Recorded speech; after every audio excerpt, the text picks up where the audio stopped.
The late afternoon sun slanted across the sprawling backlot of the Los Angeles soundstage, casting long shadows between trailers and craft service tables. Denzel Washington stepped out of his trailer, easing the tension from another grueling day of filming. He paused a moment to rub his temple, exhaustion mingled with hunger, despite the lavish spread of sandwiches and wraps waiting just a few yards away. He'd skipped a meal to prepare for the next scene, chalking it up to the actor's grind.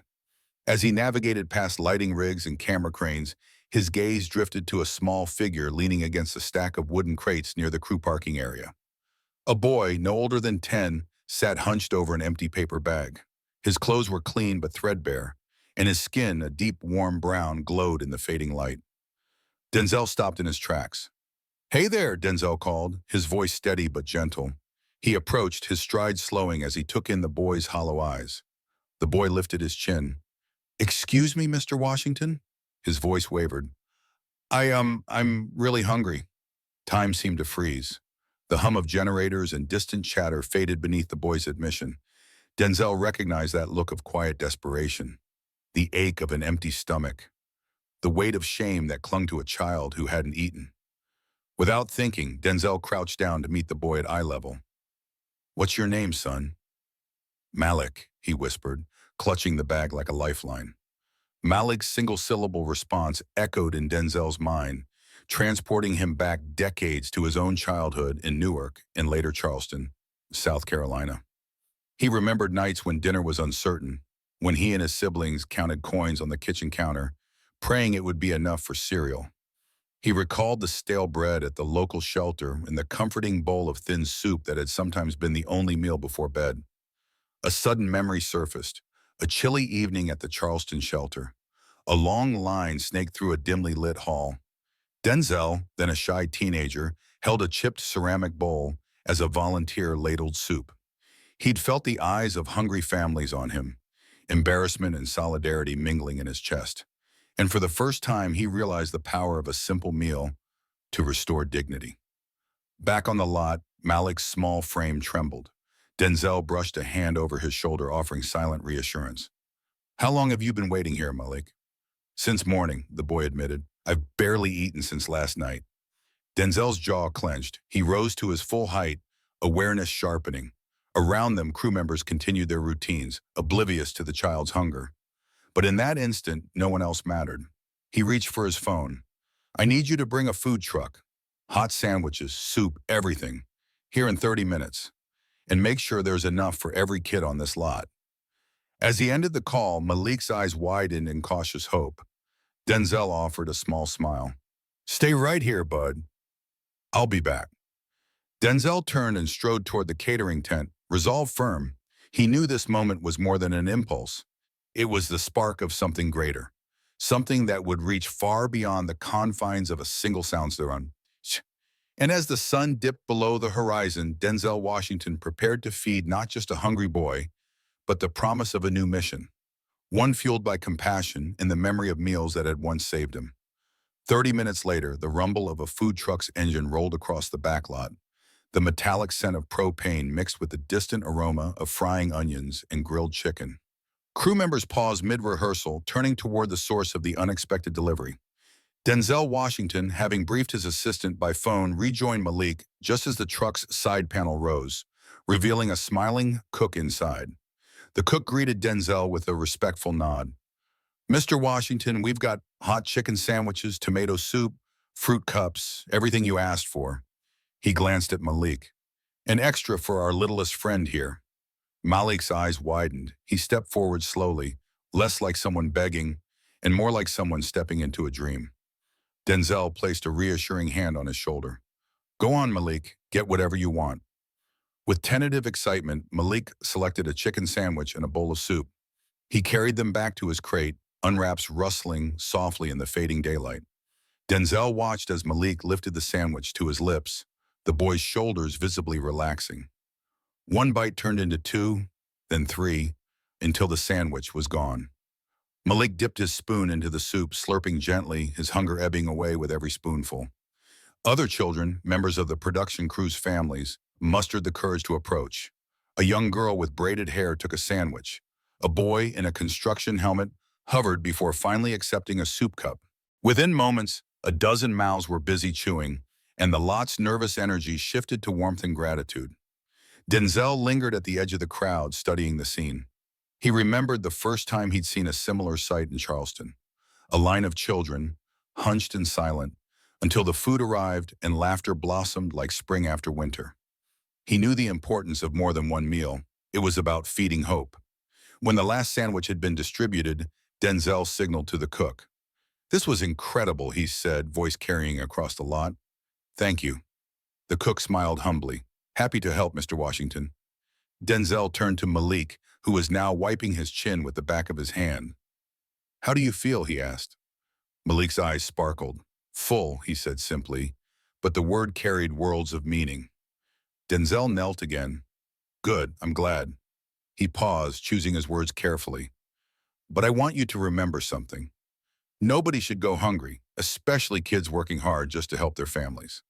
He looked around at the crew, some nodding in agreement. "So, beginning next week, we're going to roll this out for every set I work on. We'll call it Denzel's Table. It's a mobile kitchen that brings meals to kids wherever they are." A ripple of applause spread through the group. Crew members exchanged surprised smiles, whispering excitement at the prospect of having regular meals for their children. The assistant approached, handing Denzel a folder with preliminary plans for a nonprofit foundation and a list of potential partner organizations specializing in child nutrition. Denzel flipped through the folder, scanning budgets, outreach strategies, and logistics for maintaining the food truck fleet. His mind raced. They could start in California, then expand eastward to Georgia, Texas, all the way to New York. Every state could host dozens of Denzel's Table stops each month. He looked down at Malik. "What do you think?" he asked. Malik grinned widely. "I think you're a superhero," he declared. Denzel laughed, ruffling the boy's hair gently. "I don't know about that, but I know we can do this, together." As dusk settled, Denzel and Malik lingered by the truck, the first of many future connections forging between the actor and the communities he aimed to serve. Somewhere behind them, cameras clicked, capturing the moment. But for Denzel, the true picture was the satisfied look on Malik's face and the promise of change that stretched far beyond tonight's meal. The following morning, Denzel arrived at his production office before sunrise, determination etched on his face. His assistant had already arranged a conference room meeting with representatives from several nonprofits, catering companies, and legal advisors to discuss the formal launch of Denzel's Table. As he stepped inside, he spotted mismatched coffee cups, scattered printouts of projected meal counts, and worried expressions on faces that were not accustomed to Hollywood glitz. "Good morning, everyone," Denzel began, voice warm but authoritative. "Thank you for coming so early. We have a simple mission. No child should go hungry on a set or at an after-school program. But I know simplicity doesn't mean easy. Let's talk challenges." An experienced nonprofit director folded her arms. "Mr. Washington, sustainability is our biggest obstacle.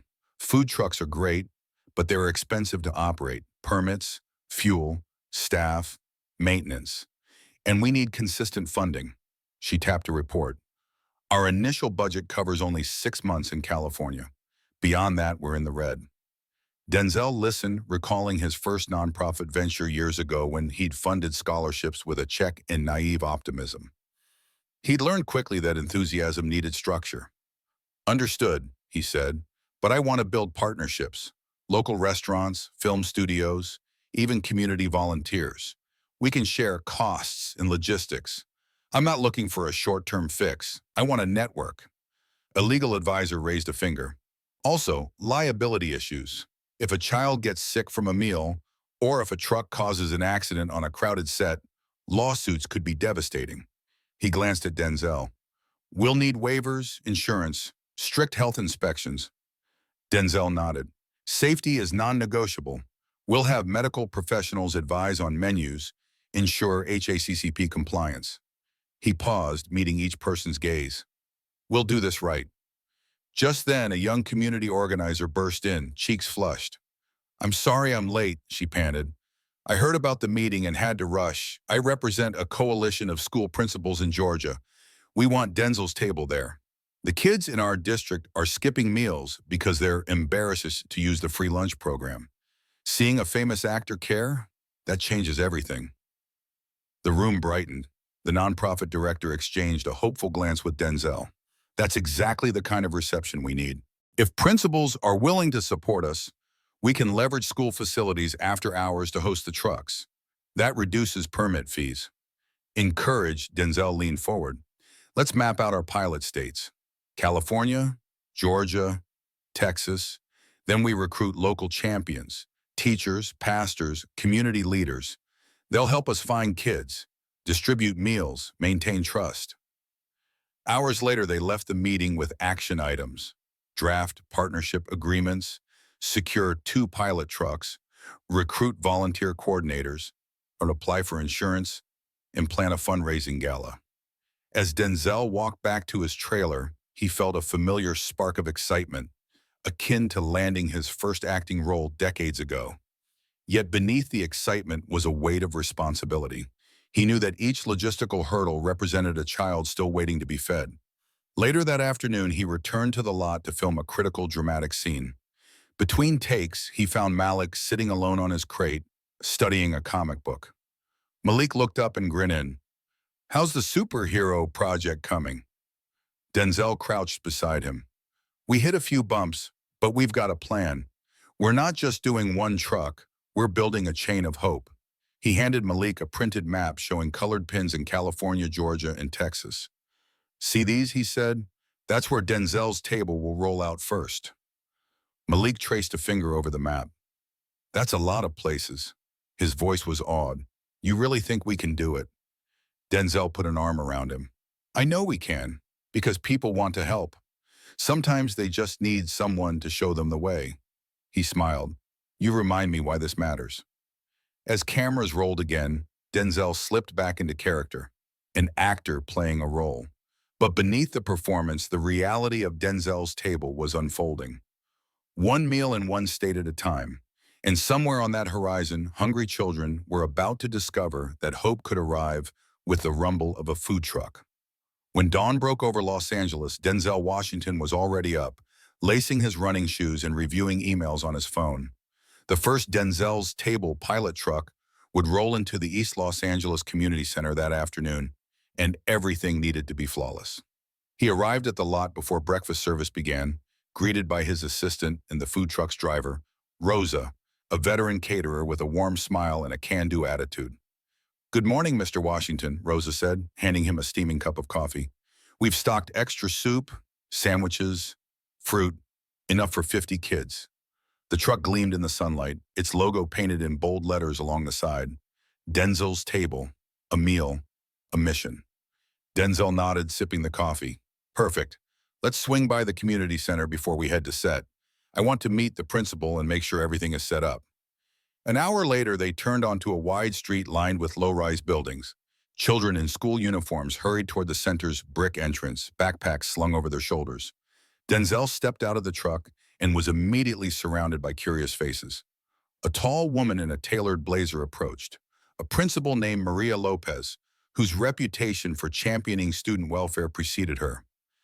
"Mr. Washington," Principal Lopez greeted, extending her hand, "thank you for bringing this to our kids." Her eyes sparkled. "Some of these families struggle daily, and lunchtime in the cafeteria isn't enough." Denzel smiled warmly. "I'm glad you're here to help us. We're setting up right inside." He motioned toward the gymnasium doors, where volunteers were arranging tables and chairs. The walls were adorned with children's art projects, bright canvases of fruit bowls, smiling families, and colorful slogans like "Food Feeds Hope." Inside, tables were labeled by grade level. As kids trickled in after morning classes, their eyes widened at the sight of sandwiches neatly wrapped in paper and bowls of steaming vegetable soup. A volunteer handed out trays with careful attention, and a line formed quickly. Denzel walked the perimeter, chatting with students. He stopped at a table where a shy fourth grader named Sonia sat alone, her sandwich untouched. "Hey there," Denzel said softly. "What's your favorite part of school?" Sonia looked up, startled. Art class," she whispered. "I like to paint." He smiled and sat beside her. "Me too. When I was your age, I painted landscapes with my mom." He glanced at her tray. And I bet you're hungry after a busy morning. Dig in whenever you want. Sonia nodded, picking up her sandwich. After a hesitant bite, her face relaxed into a grin. Thank you, she said quietly. As the line moved steadily, an unexpected problem emerged. Halfway through the service, the fire marshal arrived. He tapped his clipboard, frowning at the truck's propane tanks. I need to see permits for this equipment, he said. You can't serve without clearance. A hush fell over the gym. Volunteers exchanged worried glances. Denzel stepped forward. Officer, I apologize. Our paperwork is in the truck. Let me get it before you. He jogged outside, rifled through a binder, and presented laminated permits. The marshal inspected them, then nodded curtly. In order, carry on, but keep the tanks at least 10 feet from the entrance. Denzel breathed a quiet sigh of relief. Inside, the kids cheered as the marshal gave a thumbs up. Principal Lopez laughed. Crisis averted, thanks to your quick move. Denzel shrugged modestly. Just part of the job. He turned back to the line and raised his voice. Let's finish strong, everyone. By the end of the hour, every tray was empty. Parents waiting outside noticed a change in their children's energy. Bright smiles, fuller bellies, and renewed focus on their afternoon lessons. As Denzel packed up the truck, a young boy ran up and handed him a crumpled thank you note. It read, Dear Mr. Washington, you are my hero. Jose, age 9. Denzel held the note to his chest, eyes shining. That, he said softly to Rosa, is why we do this. They climbed back into the truck, engines roaring to life. The first pilot was a success, but Denzel knew the journey had just begun. Ahead lay new communities, new challenges, and countless children waiting for a meal and a message of hope. The morning after the East Los Angeles pilot, Denzel Washington arrived on set with a renewed energy. Between takes, he reviewed messages on his phone, photos of smiling children clutching fruit cups, a local news clip praising Denzel at Denzel's table, and an email from a Texas community organizer volunteering her warehouse as a storage hub. Even Malik's mother had sent a heartfelt text. Thank you for feeding our son and reminding us that someone cares. As the cameras rolled for a tense courtroom scene, Denzel channeled his off-screen compassion into his performance. His co-star remarked later how Denzel brought a new depth to the character, a testament to how feeding hope in real life spilled into his artistry. After wrapping for the day, Denzel convened a video conference with his core Denzel's Table team. On the screen, Principal Maria Lopez beamed alongside Reverend Johnson from Houston and Dr. Patel, a pediatric nutritionist advising on menus. Denzel addressed them directly. Our LA pilot was a triumph, but now we need to replicate and adapt. Let's talk Georgia next week and Texas the week after. Reverend Johnson nodded. In Houston, we've secured a church parking lot as a launch site. We'll need refrigerated storage, volunteers for meal assembly, and a liaison with the school district to identify kids in need. Dr. Patel interjected. Menus must reflect regional tastes and nutritional requirements. In Georgia, children love collard greens and cornbread. Let's balance that with protein, grilled chicken, or beans to meet daily caloric needs. Denzel listened intently, taking notes. Good, I'll personally visit both locations next month. Meanwhile, assign a local coordinator in each state to handle permits and logistics. He paused, locking eyes with each participant. Remember, food is our product, but dignity is our brand. We'll arrive with respect and humility. With the meeting adjourned, Denzel's assistant reminded him of the evening's engagement, a charity gala hosted by a foundation supporting child welfare. It was an opportunity to secure long-term funding and recruit celebrity ambassadors. At the gala's red carpet, Denzel greeted philanthropists, shaking hands and delivering a brief statement to reporters.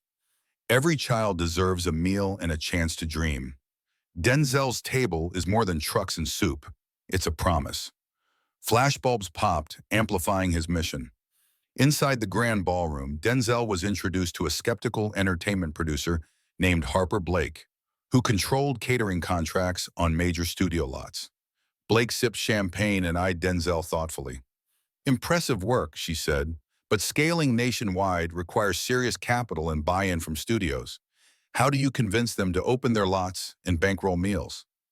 Denzel smiled, recalling the initial hesitation of crew members on his own set. We start small, prove our value, and let results speak. In LA, productivity rose, kids focused on work instead of hunger. Studios will see lower turnover and happier teams. Plus, positive PR is priceless. Blake considered this, then raised her glass. All right, Mr. Washington, I'll pilot one truck on a Warner lot. If it shows ROI, reduced crew complaints, fewer health-related absences, we talk bigger. Denzel extended his hand. Thank you. You won't regret it. As the gala wound down, Denzel stepped onto a balcony overlooking the city lights. He reflected on the journey. From a hungry boy in Charleston to a Hollywood star turning meals into movements. Yet he knew the real work lay ahead. Georgia and Texas awaited with unique challenges, tastemakers to persuade, logistics to navigate, and cultural nuances to honor. A gentle breeze carried the distant hum of traffic, reminding him that each day brought new hungry children and fresh opportunities.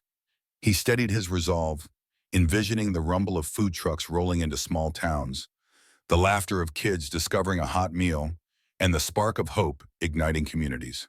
With that vision in mind, Denzel turned back inside, ready to fight on behalf of every child who believed dinner might not come. 2 weeks later, Denzel Washington touched down at Hartsfield-Jackson Atlanta International Airport just before sunrise. The humid Georgia air wrapped around him like a warm blanket, and he inhaled deeply, anticipation and nerves mingling in his chest. Today marked the launch of the second pilot for Denzel's Table, and he knew every detail mattered. A white van ferried him to a red brick church parking lot on the outskirts of Decatur, where the Reverend Clara Thompson awaited. Her church, First Grace Baptist, had become a de facto community hub, offering after-school tutoring and weekend meals for families in need. But permits for the food truck had stalled in the county clerk's office, and volunteers feared the launch would be delayed again.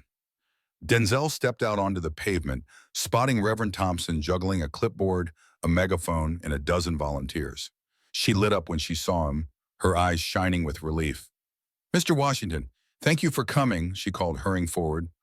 "We've got about 50 children registered today, but the county permit still isn't signed off."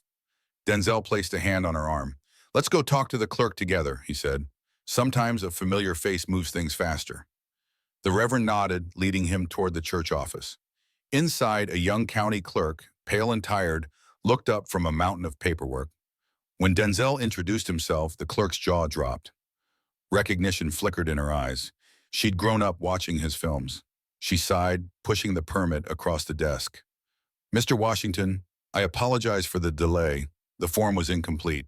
All set now. Good luck today." Gratitude softened Denzel's features. "Thank you. Your work means a lot to these kids."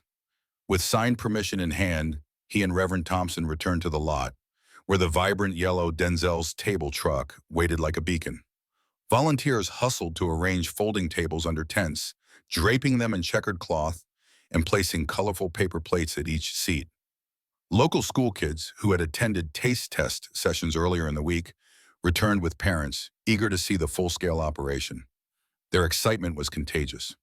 Inside the truck, Cook Rosa and her team donned aprons to prepare the menu refined by Dr. Patel. Collard greens simmered with smoked turkey, cornbread muffins, and grilled chicken skewers marinated in peach glaze, a nod to Georgia's signature fruit. Steam curled from each dish as volunteers scooped generous portions onto plates. Denzel stood at the head of the serving line, greeting every child by name. When 10-year-old Tasha stepped forward, clutching her mother's hand, Denzel knelt down. "Tasha, I'm glad you're here," he murmured. "Ready for some peachy chicken?" She giggled and nodded, accepting her tray with shy gratitude. Suddenly, a booming voice interrupted the cheerful bustle. A man in a sharp polo and pressed khakis strode up. James Holcomb, the local head of the Department of Public Health. His expression was stern as he tapped his ID badge. "Mr. Washington, these food trucks aren't permitted for food distribution beyond licensed kitchens," he declared. "This setup violates health codes." A hush fell. Volunteers froze, children paused mid-bite, and Denzel's heart sank. He exhaled slowly, fighting rising frustration. This obstacle threatened to derail months of planning and leave these kids without a meal. Yet he refused to give in. Denzel stood, squared his shoulders, and addressed Holcomb directly. Sir, I respect the regulations, but these children would otherwise go hungry. We've followed every guideline, menus approved by nutritionists, trucks inspected, permits signed. If there's an issue, let's solve it now. We can adjust storage, bring in approved equipment, whatever is needed. Holcomb's eyes flicked to the permit signed by the clerk earlier. He swallowed, then sighed. Mr. Washington, I see the paperwork is in order, but state law requires a temporary kitchen license for each event location. It's a cumbersome process. Before Denzel could respond, Reverend Thompson stepped forward, voice calm but firm. We'll apply for the licenses immediately. In the meantime, please allow us to serve today under a provisional waiver. These children need this meal. Her plea hung in the humid air. Holcomb glanced around at the eager Reyes, the steam rising from fresh meals, and the determined gaze of Denzel Washington. He hesitated, then nodded. All right, provisional waiver granted for today. Complete the licensing within 2 weeks, or I'll have to enforce the code. Relief rippled through the crowd. Denzel exhaled, gratitude softening his features. He turned to the volunteers. You heard him. Let's make this a day to remember.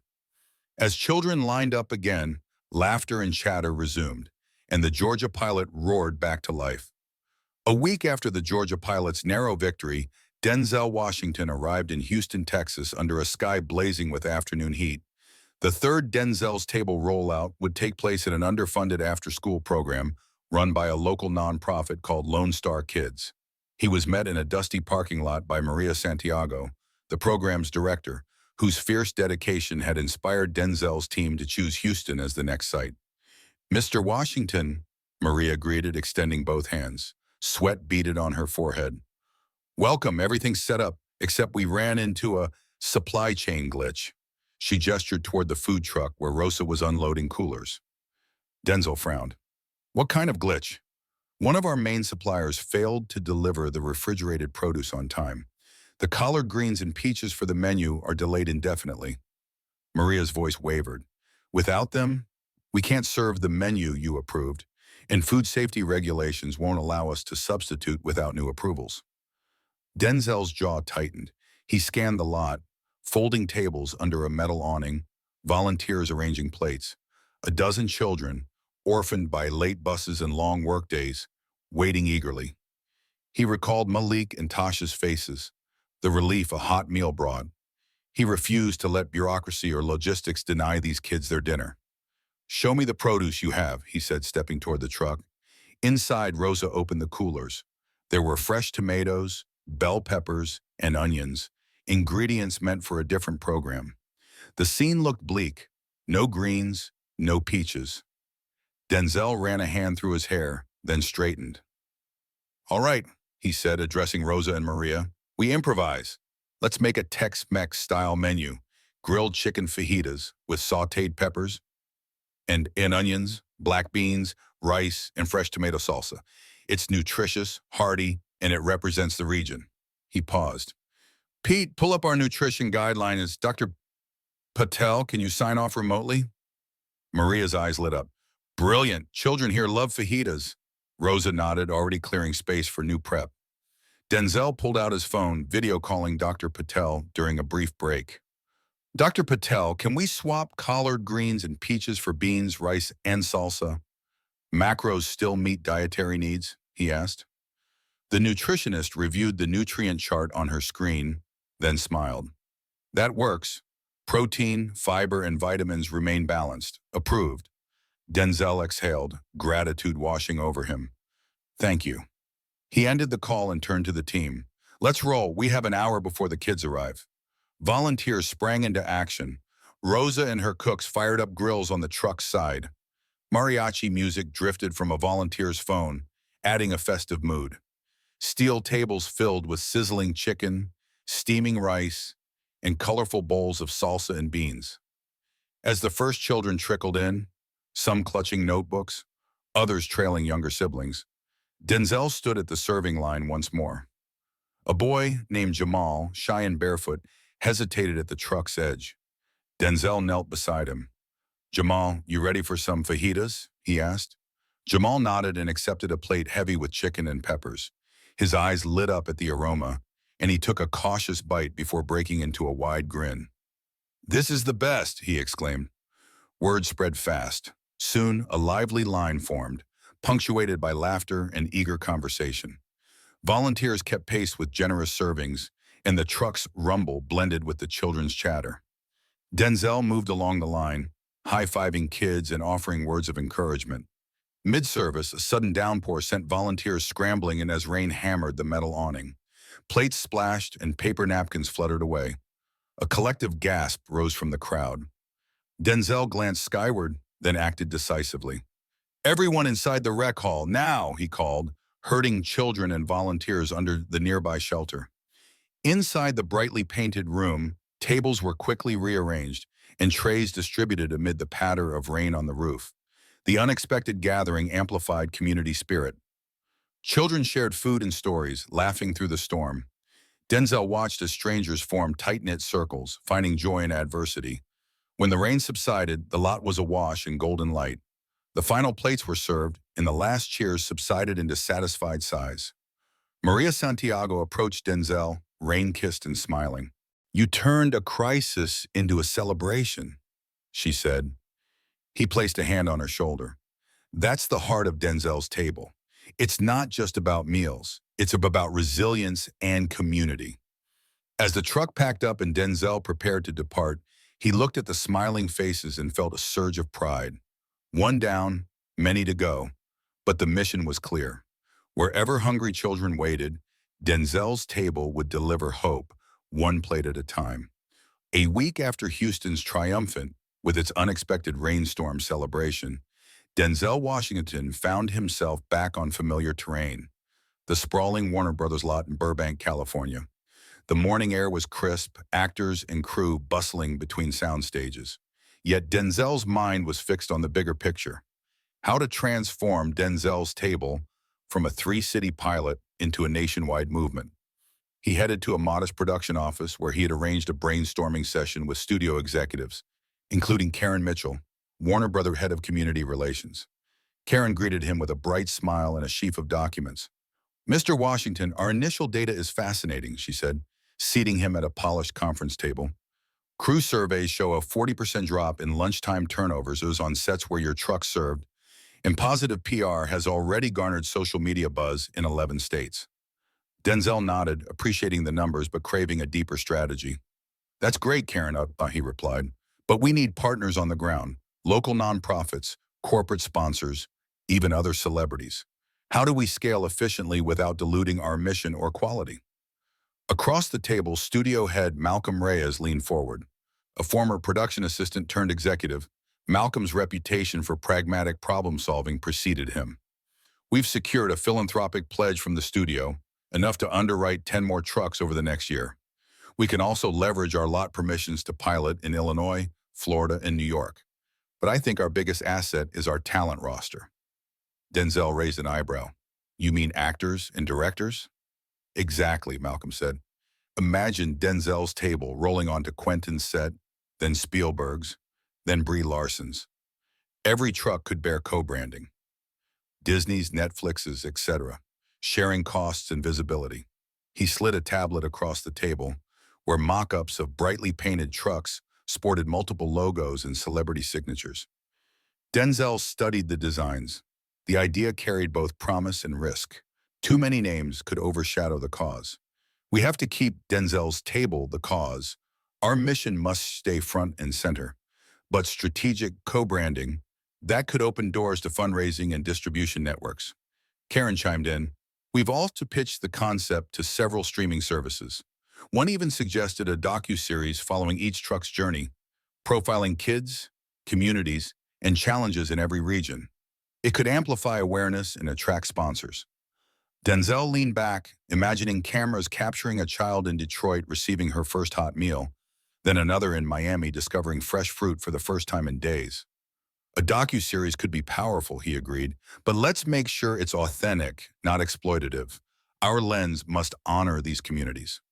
At that moment, the conference room door opened. In strode Ava DuVernay, director and longtime admirer of Denzel's work. Denzel smiled in genuine surprise. Ava, what brings you here? Ava returned the smile. I heard about Denzel's table and wanted to help.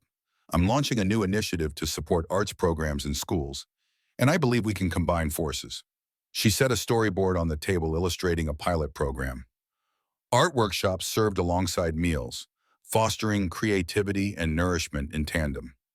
Denzel's eyes lit up. That's brilliant. Many of these kids use art to process their lives. Pairing food with creative expression deepens impact. He rose and embraced Ava. I can't think of a better partner. Karen tapped her pen on the table. We can integrate this into our expansion plan. Food trucks co-hosting pop-up art sessions.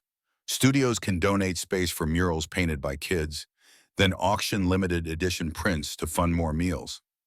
Malcolm added, and we can feature these murals in our docu-series. It ties community, art, and nourishment into a single narrative. As the morning meeting concluded, Denzel felt invigorated. He stepped outside into the bright California sun, the lot's famous water tower looming overhead. Around him, crew members paused to wave, knowing his vision extended far beyond the cameras. He turned to Ava. Thank you for joining. Together we'll feed bodies and souls, one city at a time. Ava grinned. Let's roll. And as they walked toward the soundstage, the promise of Denzel's table and its new artistic ally unfolded. A synergy of meals and masterpieces, destined to bring hope, nourishment, and creativity to children coast to coast. 2 weeks after the Los Angeles Strategy session, Denzel Washington boarded a private jet bound for Chicago, Illinois. The city's skyline emerged through the morning haze as his mind raced with plans. Denzel's table trucks, co-branded by partners, rotating docu-series crews, and pop-up art workshops. Yet he knew every new location came with its own pinch points. Touching down at Midway Airport, Denzel was met by community liaison Marcus Lee, a former high school teacher turned nonprofit coordinator. Marcus hustled him into an SUV and briefed him on the day's challenge, securing a permit for the truck outside Pulaski Park Community Center, located in a neighborhood grappling with food deserts and budget cuts. Our submission's been pending for weeks, Marcus explained. If we don't get approval today, we'll miss our window before after-school programs start. Denzel nodded. Let's not waste time. They arrived at the center where children in brightly colored jackets chased one another across cracked pavement. Inside, Principal Diane Carter waited, arms crossed but hopeful. Mr. Washington, she greeted, I've escalated our permit request 12 times, but the city's bureaucracy moves at glacier speed. Denzel offered a reassuring smile. Show me what they need. They followed Diane to a cluttered office where city permits lined dusty shelves. A thin, bespectacled clerk peered over his glasses. When Denzel introduced himself, quietly, respectfully, the clerk's posture softened. Recognition flickered. This was the famed actor-activist. Mr. Washington, I apologize, the clerk stammered. The zoning board requested structural plans for the truck's awning and proof of parking lot liability coverage. He handed Denzel a checklist. Denzel knelt beside the desk, scanning the list. I have our engineering sketch right here, he said, producing a rolled blueprint. And liability certificates were emailed last night. Here's the confirmation. He tapped a printout on the desk. The clerk leafed through the documents, then exhaled. Everything appears in order. You have your permit. Outside, Marcus and Diane exchanged relieved grins. Denzel turned to them. Great work. Let's get this truck in place. Within the hour, Denzel's table, now sporting a co-brand with a local pizza chain and the headline Art and Eats, courtesy of Ava DuVernay's collaboration, rolled onto the cracked asphalt. Volunteers unfurled tents painted with children's mural designs, a giant sun, hands reaching for plates, and the words, Hope starts here. Inside the truck, Cook Rosa and her team prepared menu items tailored for Chicago. Hearty turkey chili with beans, corn muffins studded with cheese, and a rainbow fresh salad. Nearby, local art students set up easels and paints, inviting kids to transform discarded crates and cardboard into art that would become the next fundraiser's centerpiece. As school let out, a line formed under the muraled tents. Denzel greeted students by name, high-fiving a tall 7th grader named Leah. When 8-year-old Marcus Jr. hesitated, clutching a paintbrush, Denzel crouched beside him. "Want to show me your art before grabbing a bowl?" he asked. Marcus Jr.'s face lit up as he unveiled a watercolor scene of a smiling family sharing a meal. Through the serving window, bowls of chili passed hands. Laughter mingled with the scent of spices. A camera crew filming the docu-series captured close-ups of enthusiastic bites and colorful art pieces drying on makeshift racks. Mid-service, a sudden thunderclap sent volunteers scrambling as dark clouds rolled in. But instead of panic, the scene erupted into playful shrieks. Children danced beneath the rain, coats unzipped to let drops patter on their shirts. Denzel grabbed a young artist, paint splattered from head to toe, and led him in twirling near the truck's open window. "Rain or shine, art and food bring us together," he called, laughter booming. When the storm eased, the last bowls were emptied and art supplies gathered. Principal Carter approached Denzel, dripping wet but grinning ear to ear. "This was more than a meal. It was a celebration of community," she said. Denzel placed a hand on her shoulder. "That's the power of Denzel's table. One truck, one plate, one splash of paint at a time." As the co-branded truck drove away through glistening puddles, Denzel watched the murals fluttering in the breeze, each stroke a testament to hope finding expression across cities. Early the next morning, Denzel Washington stepped off the commuter train in downtown Manhattan, the city's skyline rising like steel and glass spires around him. New York City was the final pilot stop before Denzel's table could claim coast-to-coast coverage. But the stakes here were higher. Corporate sponsors circled, eager for visibility, and the complexities of city regulations dwarfed those of smaller municipalities. He strode toward the headquarters of Empire Foods, a national grocery chain that had agreed to underwrite the New York rollout, but only if their logos dominated the truck's design. Waiting in the lobby was CEO Alexandra Kim, poised in tailored charcoal and confidence. "Mr. Washington," she greeted, extending her hand, "welcome to New York and to Empire Foods." Her tone was cordial but controlled. "We're excited to support your mission, but I want to ensure our branding is front and center. Our marketing department insists on prime placement for Empire logos and promotional materials." Denzel offered a warm smile. "Thank you, Alexandra. Empire Foods' support means we can reach thousands of children, but it's essential that Denzel's table remains the heart of the project. The kids aren't eating for Empire, they're eating because they matter." Alexandra hesitated, glancing at a mock-up she held. The truck design featured Empire's emblem stamped large across the side, with a small "presented by Denzel's table" near the rear wheels. "We've invested heavily," she said. "Our shareholders expect visibility." Denzel met her motes. "I respect that. But imagine the message we send when the truck itself proclaims, 'Every child deserves a meal,' not a logo. We can feature Empire Foods on uniforms, social media, signage at each event, but not overshadow the mission." A tense silence fell. Alexandra's lips pressed into a thin line. Then she exhaled. "All right," she said slowly. "We'll adjust. Logo size reduced, mission statement front and center. But Empire will remain a named partner." Denzel extended his hand. "Thank you. Together we'll feed bodies and spirits." With the branding renegotiated, Denzel and Alexandra headed to East Harlem's PS 72, a public school known for its after-school art enrichment program. Children's laughter echoed in the hallway as he signed in at visitor security. He followed Alexandra through colorful corridors to the schoolyard, where the final Denzel's table truck, painted in striking whites and warm yellows, waited behind a chain-link fence. Volunteers draped pennants bearing both Denzel's table and Empire Foods logos, but the central banner read simply, "A meal, a mission." Nearby tables awaited the onslaught of hungry students, and art stations stood ready with blank canvases. Inside the truck, Rosa orchestrated the menu: New York-style mini chicken parm sliders, roasted vegetable wraps, and fresh fruit cups.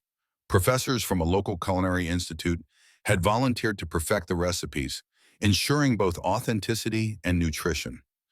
As the school bell rang, a stream of students poured into the yard. Denzel stationed himself by the serving window, greeting each child. A petite girl named Lila held out her card and smiled shyly. When Denzel handed her a sandwich, she beamed. Mr. Washington, thank you. He knelt, matching her eye level. You're welcome, Lila. Enjoy. Behind him, Alexandra watched, a hint of pride softening her features. The kids moved through the line with eager anticipation, taking seats at art tables where they sketched their dreams on paper plates that would later be displayed in the school auditorium. Halfway through service, an unexpected challenge emerged. The city's health inspector appeared, clipboard in hand. Volunteers froze, recalling earlier warnings. The inspector's eyes narrowed as he reviewed the permits taped to the truck door. Denzel stepped forward. Inspector, good afternoon, he greeted calmly. Everything should be in order. May I answer any questions? The inspector adjusted his glasses. Your permits are valid, but I've noticed that your truck is blocking an emergency exit route. You'll need to reposition the vehicle or risk a citation. Denzel scanned the layout. The fence exit was indeed partially obstructed. He turned to Alexandra and the school's principal, Mr. Reyes. Does the yard have another egress point? Principal Reyes pointed to a side gate. Denzel nodded. Chef Rosa, can we shift 2 feet that way? He called. Rosa signaled her team, and within minutes, the truck rolled forward, clearing the exit road. The inspector nodded and waved them on. Service resumed seamlessly.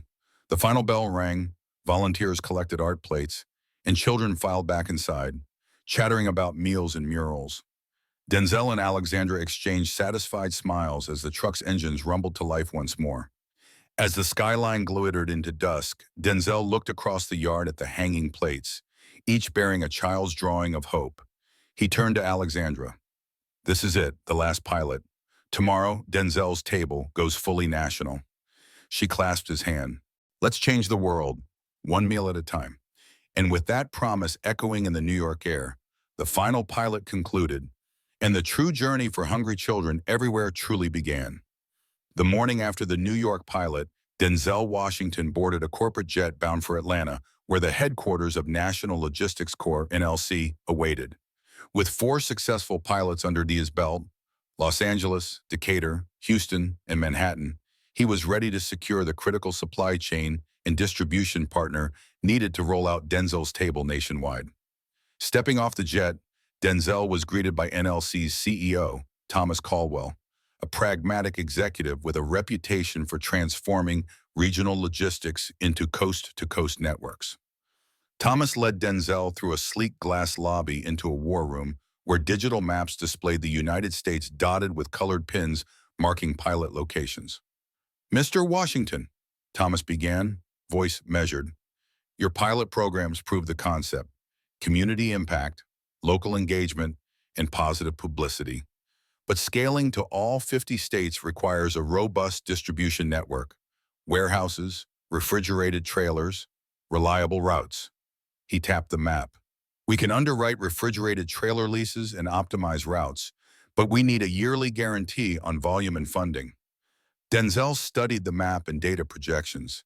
He knew that without NLC, the trucks in remote areas would struggle to stay stocked and safe. Thomas, I appreciate your expertise. Here's what I propose. Our foundation will commit to a minimum purchase order of supplies. Produce, proteins, packaging, for 100 trucks per month. In return, NLC handles warehousing and distribution. We'll structure it as a long-term contract with performance incentives tied to on-time deliveries and spoilage rates. Thomas nodded, intrigued. That's ambitious, but works if we can forecast demand accurately. Have you secured funding for that volume? Denzel opened his briefcase and pulled out preliminary sponsorship commitments from major studios, streaming platforms, and a coalition of nonprofit backers. Between our current partners and upcoming gala pledges, we have the capital for 6 months of full operations. After that, we'll adjust based on data and expand funding sources. A logistics manager spoke up, pointing to a data chart. We'll need monthly reports, drop counts per truck, meal per child ratios, regional spoilage stats. We can build a dashboard to monitor this in real time. Perfect, Denzel said, picturing himself reviewing the dashboard alongside his team. Transparency is key. We owe it to the kids and our partners. With the contract framework settled, Thomas extended his hand. Welcome aboard, Mr. Washington. NLC is proud to power Denzel's table. We'll begin infrastructure upgrades immediately. Denzel clasped Thomas's hand firmly. Thank you. Together, we'll feed millions. Back on the jet to Los Angeles, Denzel reflected on the rapid progress, from one boy on a backlot to a nationwide network. Yet he felt a pang of concern. Pilots had been intimate, community-driven events.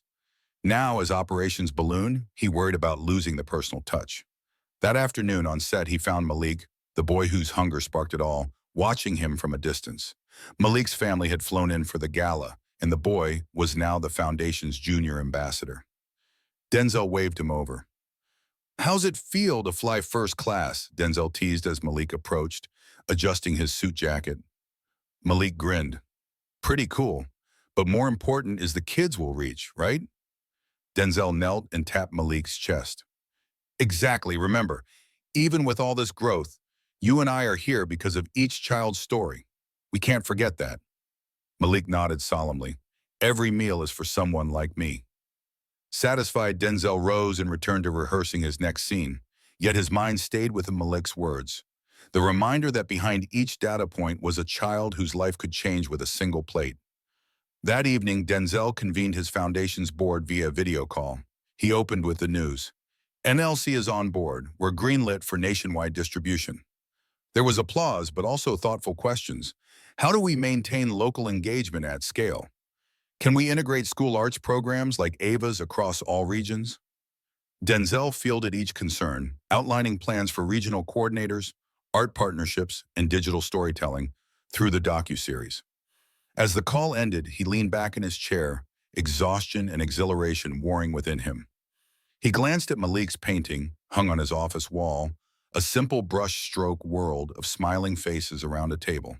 It grounded him. Tomorrow, trucks would roll into 5 new states. But tonight, Denzel allowed himself a moment of quiet pride. A mission that started with feeding one hungry boy had evolved into a promise to nourish an entire nation. And with each meal, he was determined to keep that promise personal. Denzel Washington awoke before dawn in his Los Angeles home, the Pacific breeze drifting through open windows. The first wave of Denzel's table, 5 brand new refrigerated trucks, would roll out to Florida, Ohio, Pennsylvania, Massachusetts, and Washington that morning. Despite the logistical triumph of partnering with National Logistics Corp., Denzel felt a familiar flutter of nerves. Could the personal impact they'd achieved in pilot cities survive this scale?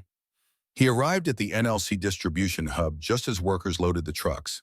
Crates of protein-packed meals, fresh produce, and insulated meal packs lined the loading docks. Denzel greeted the on-site coordinator, Rafael Ortiz, a former paramedic turned nonprofit volunteer. Rafael saluted like an old friend. "All trucks are stocked and en route, Mr. Washington. Real-time tracking is live on your dashboard." Denzel tapped his phone, pulling up the Denzel's Table app. 5 icons pulsed: Miami, Cleveland, Philadelphia, Boston, and Seattle. Each icon represented a community center awaiting its first service of the day. Seconds later, alerts pinged. Truck 6 departed, Truck 7 en route, building a steady rhythm. "Looks good," Denzel said, but his gaze lingered on the icons. "Stay on those trackers and check in with regional coordinators every 2 hours. I don't want anyone feeling like a distant cog. We still operate like one small crew together." As the sun rose, he climbed into his car and drove to the set, where Malik awaited. The boy's eyes flickered to Denzel's phone screen. "How's Seattle looking?" Malik asked. Denzel swiped and showed the map. "Truck 10 just passed Tacoma. Should arrive at the University District Community Center in 30 minutes. Malik nodded, solemn. "I can't wait to see what art they create there." Denzel smiled. "Me too." That afternoon, between scenes, Denzel convened a video conference with the 5 regional coordinators. Each coordinator introduced themselves from makeshift offices, a church basement in Miami, a rec hall in Cleveland, a school library in Philadelphia, an art studio in Boston, and a Seattle food bank. They reported progress, permits approved, volunteers assembled, but also challenges unique to each locale. In Miami, coordinator Rosa Delgado raised her hand. "Mr. Washington, our Miami Community Center has space but no indoor kitchen. Weather is scorching. We need covered canopies for serving." Denzel jotted notes. We'll send portable shade tents and extra water. Keep kids comfortable. In Cleveland, Pastor Jenkins reported volunteer shortages as summer vacations began. Denzel promised a local celebrity guest appearance to boost turnout. Boston's coordinator mentioned snow flurries, an unexpected cold snap threatening perishable food. In Seattle, the coordinator flagged narrow alleyways, complicating truck access. And in Philadelphia, community leaders worried about language barriers with immigrant families. Denzel addressed each with the same focus he'd shown Malik. We'll adapt. He assigned dedicated support. Shade tents to Miami, a celebrity visit in Cleveland, insulated dispatches for Boston's cold, route remapping for Seattle, and bilingual volunteers in Philadelphia. No one should feel overlooked, he emphasized. After the call, Denzel returned to filming a tense courtroom meeting, channeling his real-life empathy into his performance. Co-stars noted a new depth in his portrayal, proof that his off-screen mission fed his artistry as much as his heart. That evening, back at home, he checked the dashboard again. Truck 6 under canopy in Miami, children passing trays of chicken and rice. Truck 7 paused for the Cleveland celebrity selfie opportunity. Boston's insulated crates had kept produce fresh. Seattle's detour found an open plaza for serving. Philadelphia's bilingual team greeted families with laughter. Denzel exhaled, relief mingling with pride. He turned to Malik, who stood nearby clutching his sketch pad. You see, he said. Wow, he said. Personal touches matter. Shade here, translated menus there. That's how we stay human. Malik grinned, flipping through drawings of smiling faces reaching for plates. Every city's story is different, he said, and every story matters. Denzel nodded, scanning the screen once more. Tomorrow they'd add 5 more states. But tonight he savored this moment, a digital map alive with meals and art, each pulse a reminder that scale need not sacrifice soul. And as he closed his laptop, he reflected on the journey from one hungry boy on a backlot to feeding children across the nation, one personalized meal at a time. The following morning, Denzel Washington reviewed the dashboard as 5 more trucks prepared to roll out. Phoenix, Denver, Detroit, Raleigh, and Portland. Each icon pulsed like a promise, yet he knew that promise carried distinct hurdles. He arrived at his production trailer just as Malik bounded over, sketchpad in hand. Which state is toughest today, Mr. Washington? Malik asked, eyes bright with curiosity. Denzel pointed to Phoenix. Desert heat, over 100 degrees. We need extra hydration stations and sunscreen. He tapped Detroit's icon. And Detroit's distribution area is so sprawling, volunteers must coordinate drop zones. He glanced at the map. Let's check in. First, a video call linked him to Elena Martinez in Phoenix. Sweat glistened on Elena's brow as she stood beside the food truck, now outfitted with large umbrellas and coolers of ice water bottles. Thanks for the tents, she said. Kids here are already reaping the benefits. No one passed out yesterday? Denzel smiled. Great. Also, let's partner with a local pharmacy for free sunscreen distribution. I'll make the call today. Next, he phoned Denver coordinator Malika and Cuba, who reported thin air at altitude had spoiled some produce during transit. Denzel listened, then instructed, send extra insulated liners and request altitude-tolerant menu swaps. Roasted root vegetables instead of leafy greens, and schedule a hotline with NLC to monitor temperatures in real time. Malik peeked over his shoulder. High-altitude veggies, good idea. Denzel nodded and moved on to Detroit, where Pastor Angela Davis updated him on volunteer coordination. Spreadsheets and sign-ups helped, but we still need a community rally to boost numbers. Denzel leaned in. Let's invite a local musician to play at the next service. Music draws crowds. Angela's face lit up. I know just the pianist. In Raleigh, coordinator Jamal Thompson faced pushback from a school board worried about liability on rural routes. Denzel reassured him, we'll secure additional bond coverage and send board members a letter of support from our legal team. Emphasize USDA guidelines we follow. Jamal exhaled. That'll work. Thank you. Finally, he spoke with Portland's lead volunteer, Sarah Lee, who noted indigenous youth programs had requested special menu modifications respectful of cultural preferences. Denzel appreciated the nuance. Honor their traditions. rice bowls with locally foraged mushrooms, salmon jerky, and wild berry compote. Let's fund a partnership with tribal elders to guide menus. As the calls ended, Denzel gathered Malik. Every community is unique. Our job is to listen, adapt, and deliver dignity. Malik nodded solemnly, then broke into a grin. This is like being a superhero strategist. That afternoon, Denzel slipped between takes in a rehearsal hall to meet with his core foundation team. He outlined today's updates: sunscreen drive, insulated liner orders, musician outreach, liability bond, and tribal partnerships. Each team member nodded, typing furiously into tablets. When he finished, he added, "Keep adding those personal touches. That's our secret." Back on set, Denzel channeled the same adaptability into a scene requiring sudden emotional shifts. Proof his off-screen mission sharpened his craft. Co-stars remarked later how authentic his reactions felt, as if they carried real stakes. That evening, Denzel and Malik retired to a quiet corner of the lot, watching dashboard updates as trucks reported arrivals. Phoenix's sun umbrella setup worked flawlessly. Detroit's musician drew a lively crowd. Raleigh's board signed off on the bond. Portland's tribal elders blessed the meal plan.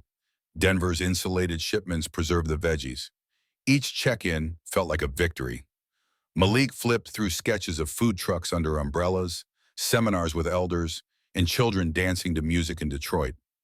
Every drawing tells a story, he said.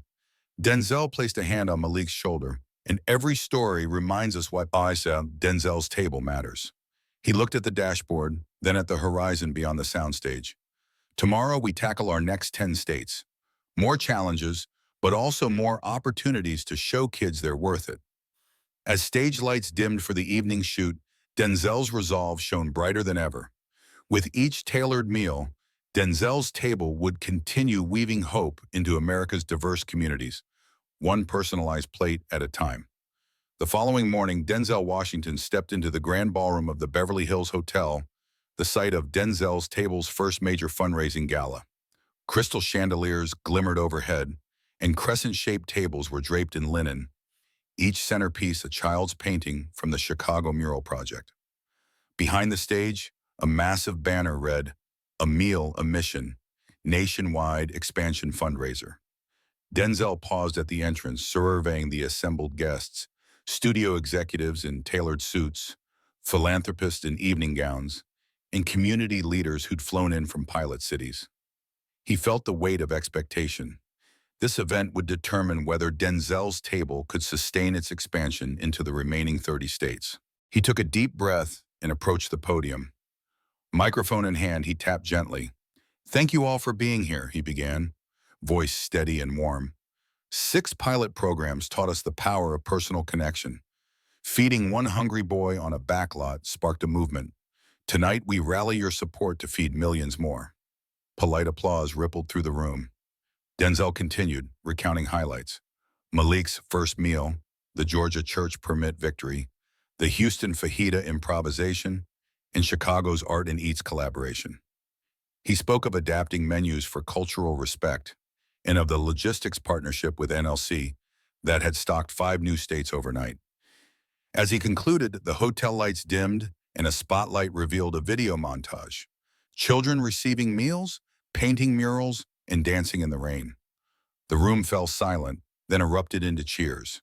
Denzel stepped down, making his way through the crowd to personally thank key supporters. Moments later, his assistant whispered, "Our pledge thermometer shows we're halfway to the goal." Denzel's smile faltered. They needed a major gift to cross the finish line. Across the room, Ava DuVernay stood by an easel displaying photos from the pilot art workshops. Denzel approached her. "How's it going?" he asked quietly. Ava glanced at the guests milling around. "People love the art angle, but wallets aren't as open as hearts." She sighed. "We need a headline gift." Denzel nodded, scanning the room.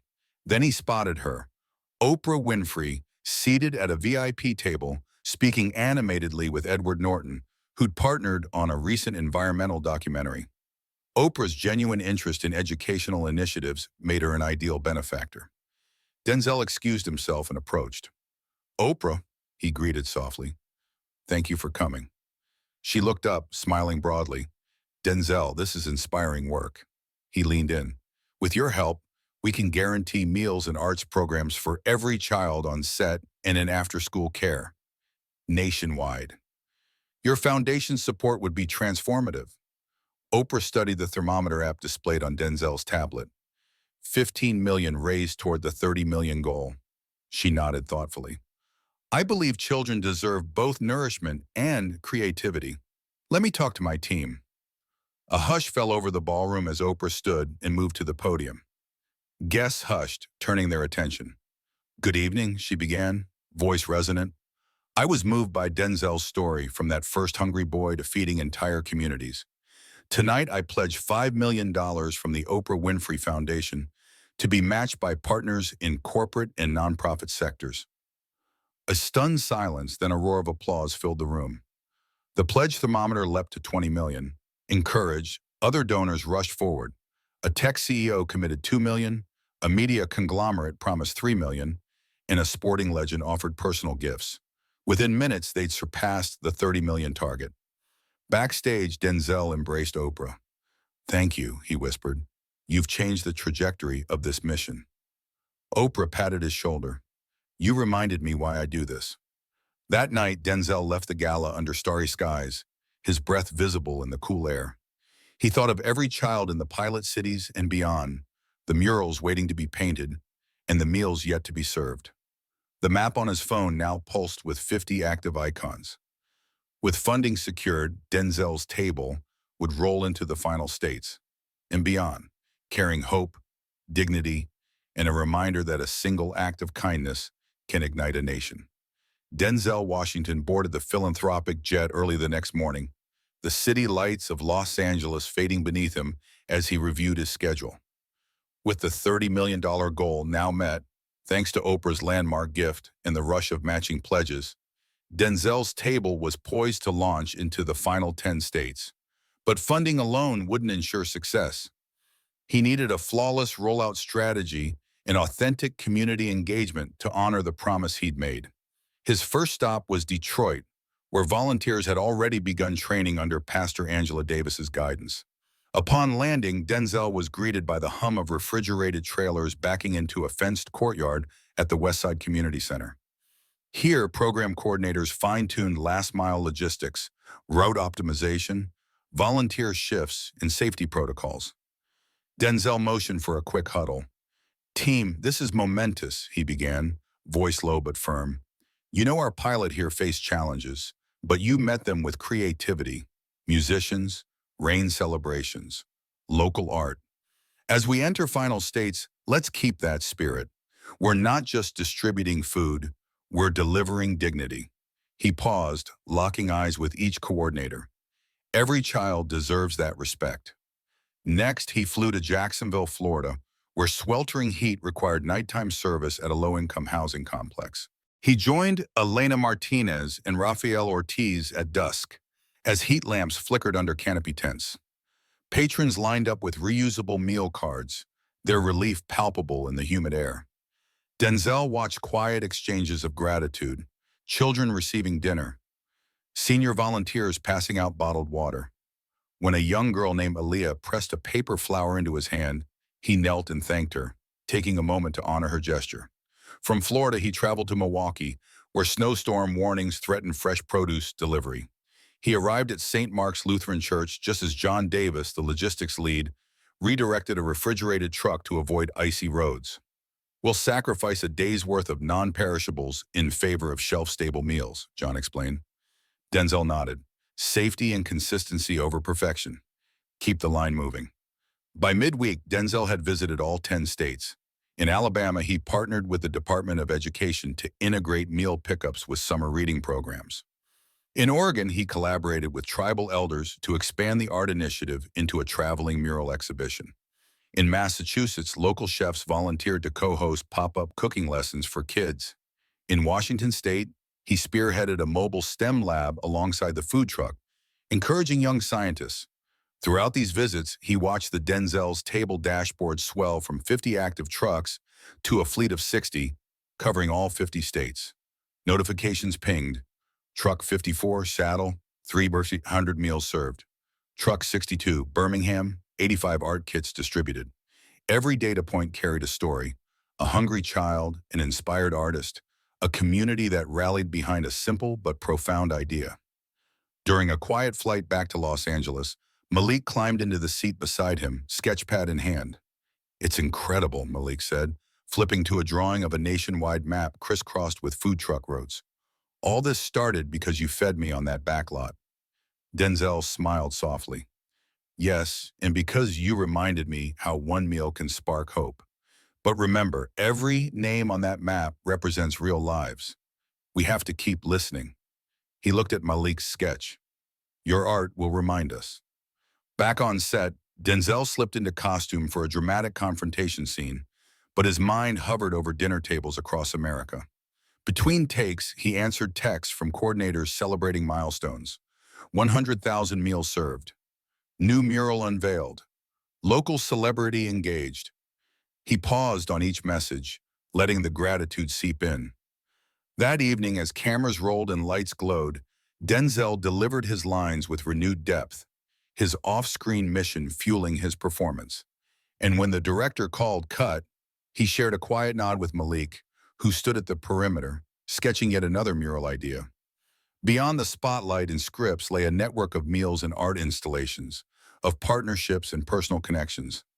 Denzel's table had grown from a single food truck on a backlot to a nationwide movement, each chapter written by the hands of children, volunteers, and a star who remembered his own hunger.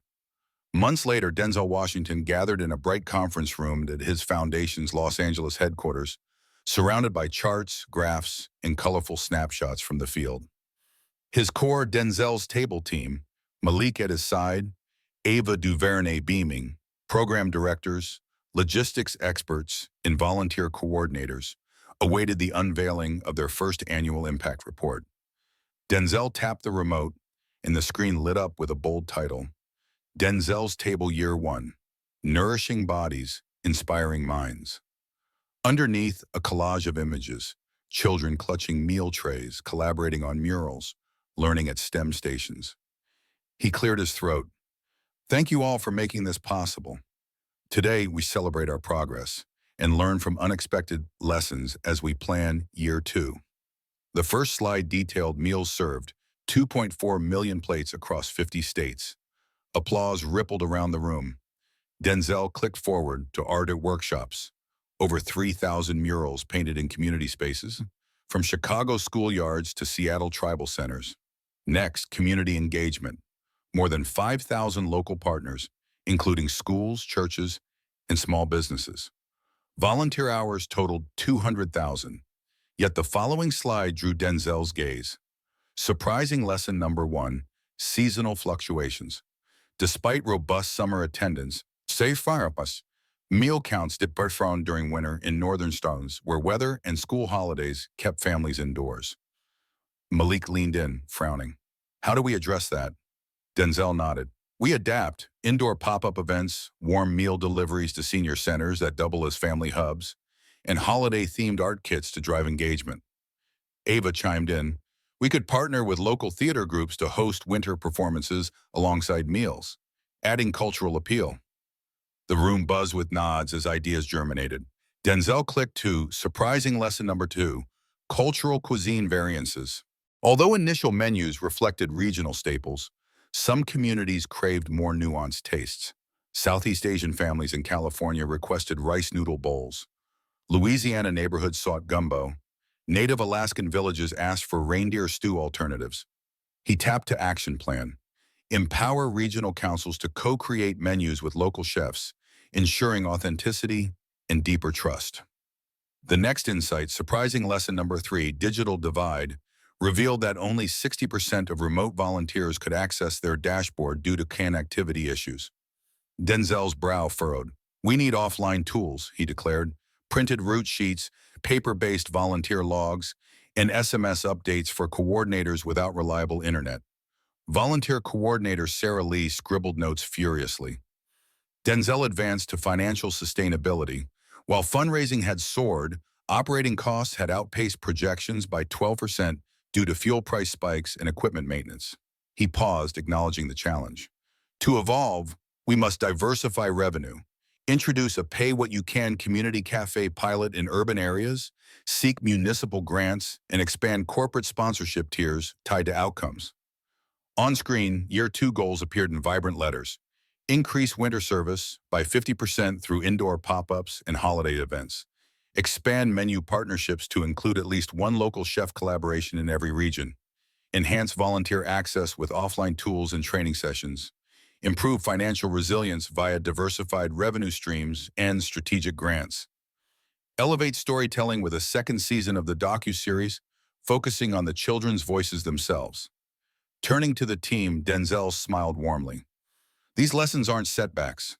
They're opportunities to grow, to listen more deeply, and to honor each community's unique needs. He glanced at Malik, who nodded with quiet pride. Your sketches and insights remind us that at the heart of every statistic is a human story. As the meeting adjourned, volunteers clustered to share ideas. Ava discussing a winter theater meal tour, logistics mapping winter routes, chefs proposing menu trials.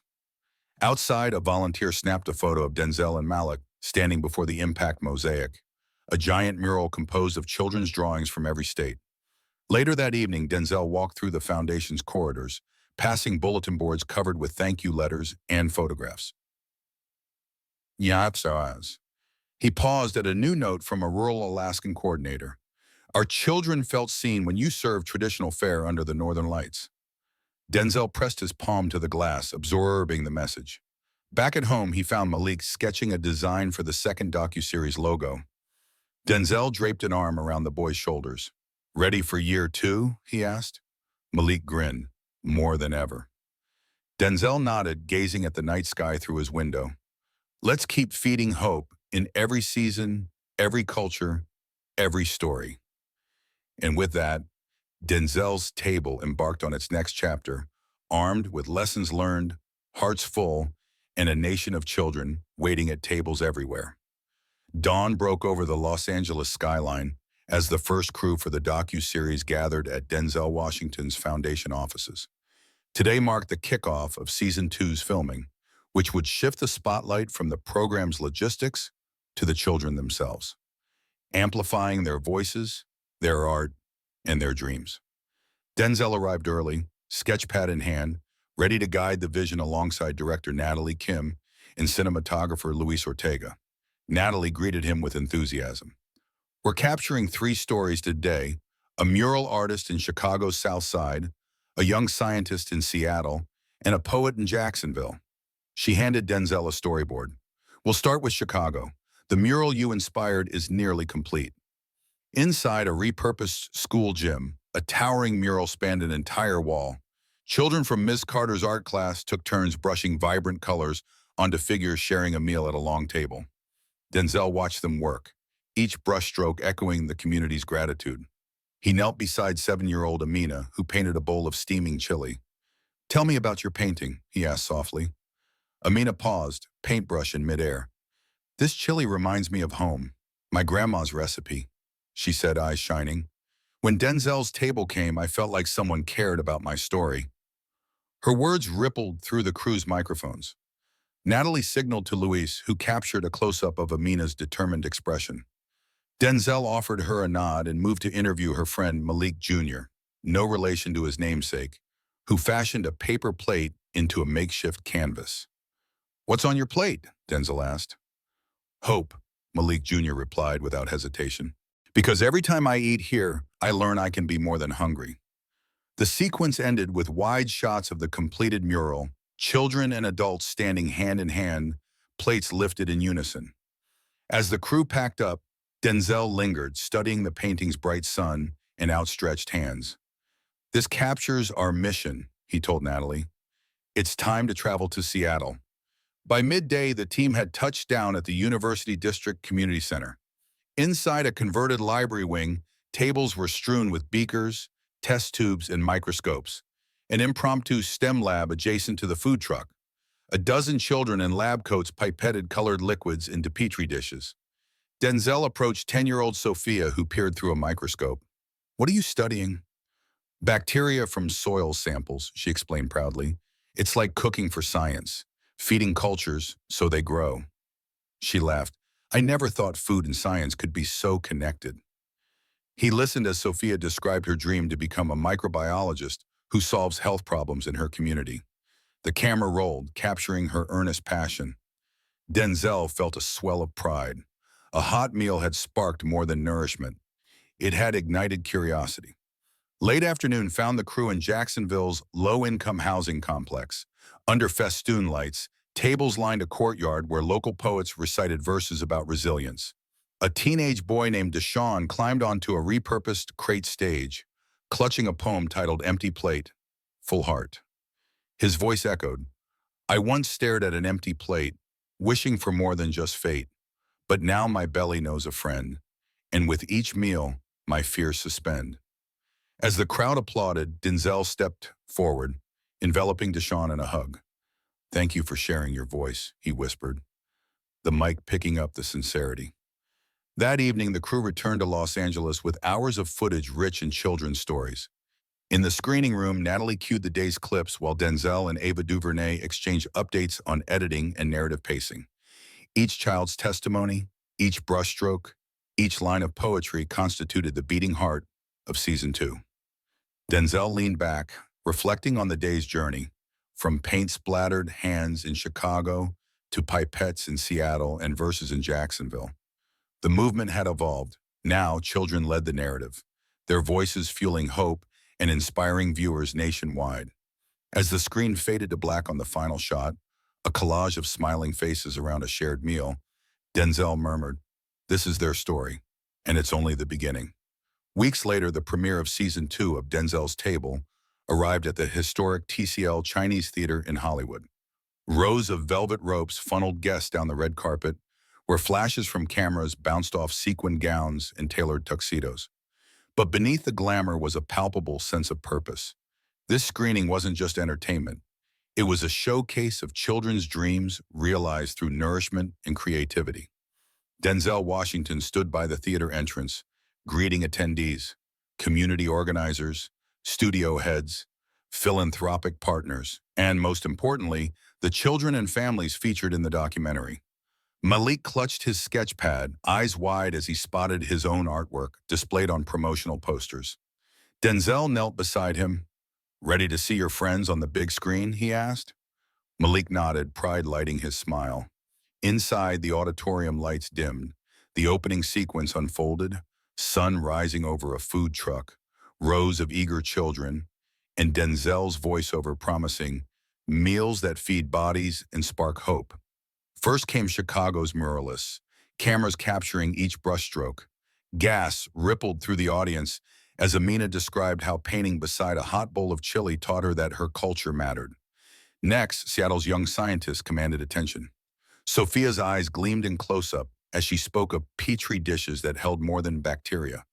They held her vision of a healthier world. The crowd leaned forward, moved by her conviction. Then Jacksonville's poets took the stage, their words resonating in the silent theater.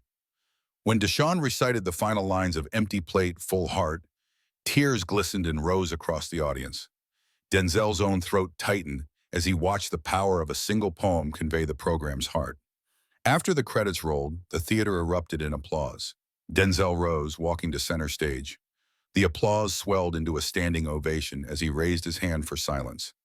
Thank you all, he began, voice steady but emotional. These stories belong to the children, whose resilience and creativity inspire us. They remind us that a meal can be revolutionary. He paused, scanning the room. Now I invite our young stars to join me. Amina, Sophia, and Deshaun walked onto the stage, beaming. Cameras clicked as the children stood beside Denzel, their artwork and poetry projected large behind them. A question and answer session followed. A journalist asked Amina how painting made her feel. She answered confidently, I felt powerful, like my voice mattered.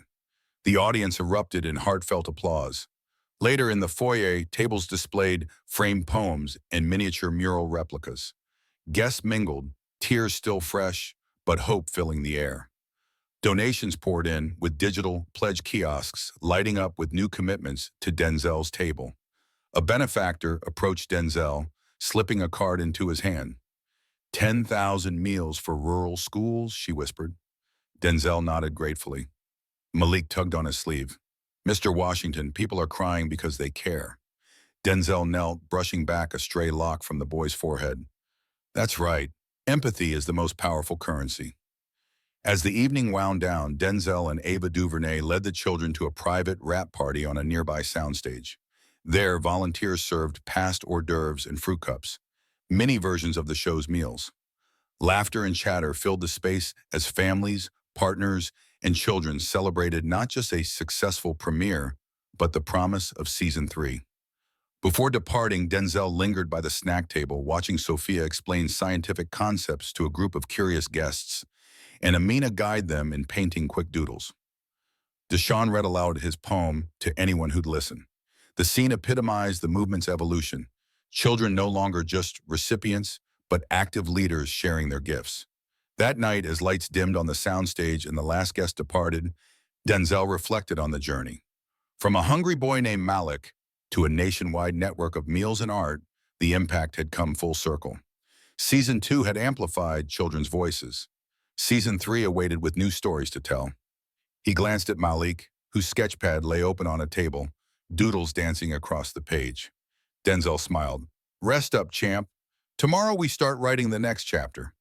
Less than a week after the glitzy Season 2 premiere, Denzel Washington found himself aboard a charter flight bound for Mexico City, marking the first step toward global expansion of Denzel's Table. The cabin hummed with anticipation as Malik, clutching his sketchpad, studied the in-flight route map. They would visit 3 pilot sites: a sprawling children's hospital in CDMX, an indigenous community school in Oaxaca, and a refugee camp outside Tijuana. Each presented its own cultural tapestry and logistical puzzle.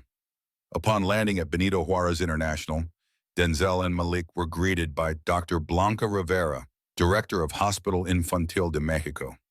Outside the pediatric ward, colorful murals, painted during a preliminary visit, adorned the halls.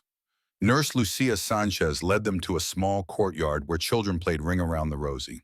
A food truck, emblazoned with La Mesa de Denzel, waited beside a row of folding chairs. Dr. Rivera explained the need. These children often endure long treatments without snacks. Hunger undermines their strength. Denzel nodded, recalling how a simple meal could restore not just energy but dignity. He turned to Malik. Ready to serve?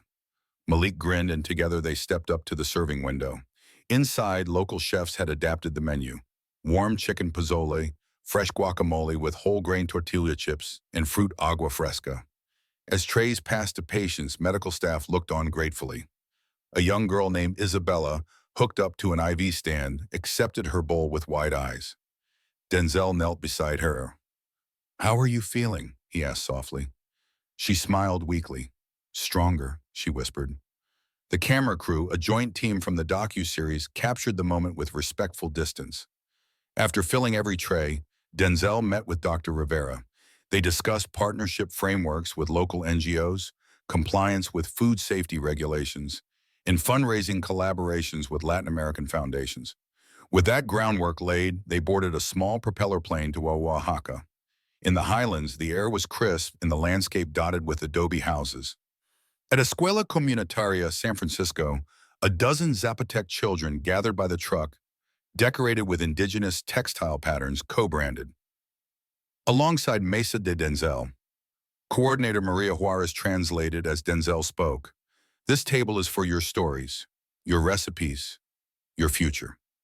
They served tlayudas topped with refried beans, queso fresco, and locally grown greens alongside chocolate atole. Each child received a handcrafted clay bowl to keep, both meal vessel and cultural memento. A shy boy named Mateo held his bowl reverently. Denzel knelt and drew a simple sun around the rim with paint pens. This is your light, he told him. Mateo's mother pressed his shoulder in gratitude. That evening, Denzel convened a roundtable with community elders who emphasized the importance of sourcing ingredients locally to support traditions and livelihoods. Denzel agreed. Year 2 global operations will feature regional menus crafted with local farmers, elders, and youth. The elders nodded, their voices weaving hope for both nourishment and economic resilience. The final leg took them to a makeshift camp near Tijuana, where refugees from multiple countries sought safety. Under a tarpaulin canopy, volunteers served stews flavored with Syrian spices alongside Mexican rice, symbolizing unity across borders. Denzel stood by a long wooden table where families lined up, sharing stories as they ate. A father from Honduras wept silently after tasting the food. Denzel placed a hand on his shoulder. "You're not alone," he said. As dusk settled, Malik sketched a mural on a temporary wall, children of every background holding hands around a globe. Denzel watched, pride swelling. "This is why we go beyond borders," he whispered. On the flight home, Denzel reviewed Malik's drawing and the pilot reports. Hundreds of meals served in hospitals, schools, and camps. New partnerships formed, and children's laughter echoing in 3 different languages. Global metrics glowed green on his dashboard. He closed his eyes and imagined the next steps. Trucks rolling across Europe, Africa, Asia, each adapting to local flavors and voices. And always one mission, to feed hope, one plate at a time, wherever children waited. 2 months after the inaugural global pilot, Denzel Washington returned to Los Angeles, this time to host the first ever Denzel's Table Global Impact Summit. The summit convened at the newly renovated downtown convention center, its atrium adorned with murals from Chicago to Oaxaca and Tijuana, each a testament to communities' voices. Delegates included local coordinators, nonprofit leaders, corporate partners like National Logistic Corp., and cultural advisors from around the globe. Malik stood beside Denzel, clutching his sketchpad filled with mural concepts for future installments. Inside the main hall, a curved stage featured a world map studded with colored pins marking all 63 pilot sites, 50 in the U.S. and 13 international. Behind the podium, a banner proclaimed, "A meal, a mission, charting the next chapter." As attendees found their seats, Denzel stepped up, delivering an opening address that bridged personal narrative with collective purpose. "Welcome, boy," he began, voice resonant. "We started with one hungry boy on a backlot and now serve millions of meals across continents. Tonight, we celebrate that journey and outline how Denzel's table will evolve, guided by local wisdom, empowered by shared responsibility." He clicked a remote. The screen showcased global milestones: 4.1 million meals served, 5,000 murals painted, 2,500 STEM and arts workshops, and partnerships in Mexico, Canada, and preliminary talks in Ghana and India. Applause rippled through the hall. Next came community voices, a multimedia montage of children and coordinators speaking in Spanish, Zapotec, Hindi, and English. Their stories of renewed strength in hospital wards, pride in cultural menus, and unity in refugee camps underscored the program's human impact. Denzel watched, moved, as footage of Mateo and Aaliyah appeared, their faces shining with smiles and possibility. Following the montage, Denzel facilitated a panel discussion. Seated with him were Dr. Blanca Rivera from Mexico City, Reverend Clara Thompson from Georgia, and Aisha Mahmoud, director of a refugee support center in Cairo, who'd flown in via satellite link. Each shared insights: the importance of cultural menu co-creation, securing local supply chains, and leveraging arts to heal trauma. When it was Aisha's turn, she described how participants in Cairo's pilot developed a fierce sense of ownership. "We started with a single meal," she said through a live feed, "and now we run community kitchens that feed entire neighborhoods. Our children paint murals depicting their hopes, bridging language and cultural divides." Jasmine Lee, head of global partnerships at NLC, then unveiled a 7-year sustainability roadmap. It detailed expansion into 10 new countries, mobile app upgrades for offline coordination, and a scalable training program for 2,000 regional ambassadors. Financial projections balance philanthropic pledges, corporate sponsorship tiers, and social enterprise cafes to ensure long-term resilience. Following Jasmine's presentation, Denzel invited Malik to the stage. The boy unrolled his sketchpad, revealing a mural concept titled "Hands Across Tables." It depicted children from 6 continents extending plates toward one another. Malik explained, "This shows how we're all connected, sharing food, culture, and dreams." The audience erupted in approval. Denzel hugged Malik proudly. "Your vision reminds us why this mission transcends borders," he said. As the summit concluded, attendees broke into working groups to refine regional menus, volunteer training modules, and impact metrics. A spirit of collaboration pulsed through the convention center, fueled by shared purpose and concrete plans. Later, Denzel walked through the atrium, pausing at each mural. He reflected on the initial story, a hungry boy named Malik, and marveled at the movement it had sparked. The final mural, still unfinished, awaited contributions from summit participants, a living symbol of the journey ahead. Standing beneath the banners and flickering pin lights on the world map, Denzel turned to Malik. "We've come far," he said softly. Malik nodded, eyes shining, "And we're just getting started." With that promise echoing through the halls, Denzel's table closed its first chapter, ready to feed hope, one meal and one masterpiece at a time, around the world.